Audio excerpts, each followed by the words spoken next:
ଜୟ ଜଗନ୍ନାଥ, ଜୟ ଶ୍ରୀରାମ। ଆଜି ଟିକେ କଥା ହେବା ବ୍ଲୁ ଟିକ୍ ବିଷୟରେ।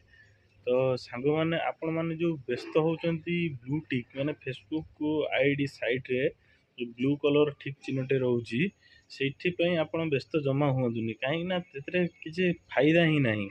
କେବଳ ସେଇଟା ରହିବ ଗୋଟେ ମାସ ପାଇଁ। ଆପଣମାନେ ଗୋଟେ ମାସ ପାଇଁ ସେଇଟା ବ୍ଲୁ ଟିକ୍ଟାକୁ ରଖିପାରିବେ। ତ ଯଦି ସେଇଟା ଆପଣଙ୍କୁ ଦରକାର ତ କିଛି ପଇସା ପେଡ଼୍ କରିବାକୁ ପଡ଼ିବ। ଏମିତିକି 45 ଟଙ୍କା, 660 ଟଙ୍କା, 999 ଟଙ୍କା ଏମିତି ତା'ର ରହୁଛି ଟ୍ରିକ୍।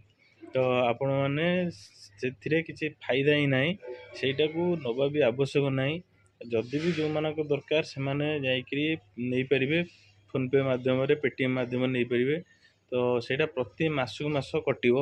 ଆପଣମାନେ ସେମିତି କିଛି କରନ୍ତୁ ନାହିଁ, କିଛି ବି ଦରକାର ନାହିଁ। କେବଳ ଅରିଜିନାଲ୍ କଣ୍ଟେଣ୍ଟ ଯଦି ରହିଥିବ ଆପଣଙ୍କ ଆଇଡ଼ିରେ, ତ ତାହେଲେ ସେ ବ୍ଲୁ ଟିକ୍ର କିଛି ମାନେ ହିଁ ନାହିଁ। ଯଦି ଅରିଜିନାଲ୍ କଣ୍ଟେଣ୍ଟ ଆପଣ ସବୁବେଳେ ପକାଉଛନ୍ତି, ଅରିଜିନାଲ୍ ଫଟୋ ପକାଉଛନ୍ତି, ତ ତାହେଲେ ଠିକ୍ ଅଛି, ଆଇଡ଼ି ଆପଣଙ୍କର ଓକେ।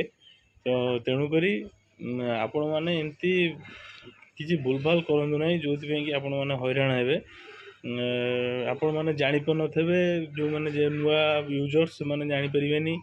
କିଛିଟା ପଇସା ସେମିତି ମାସକୁ ମାସ କଟି ଚାଲିଥିବ, ମାନେ ବନ୍ଦ କରିବାରେ ଜାଣିପାରୁନଥିବେ। ପୁଣି ଯାଇକି ଆପଣମାନେ ୟୁଟ୍ୟୁବରେ ଖେଳେଇବେ, କେମିତି କଟିଯାଉଛି, କେମିତି ବନ୍ଦ କରିବି, ଏତେ କନଫ୍ୟୁଜନ୍ ହେବା ଦରକାର ନାହିଁ। ସେଇଟା ଅଟୋମେଟିକ୍ ଆପଣମାନଙ୍କୁ ମିଳିବ। ଯେତେବେଳେ ଚ୍ୟାନେଲ୍ ଆପଣଙ୍କର ଗ୍ରୋଥ୍ ହେବ, ଅଟୋମେଟିକ୍ ଆପଣମାନଙ୍କୁ ମିଳିଯିବ। ରହିଲି, ଜୟ ଜଗନ୍ନାଥ।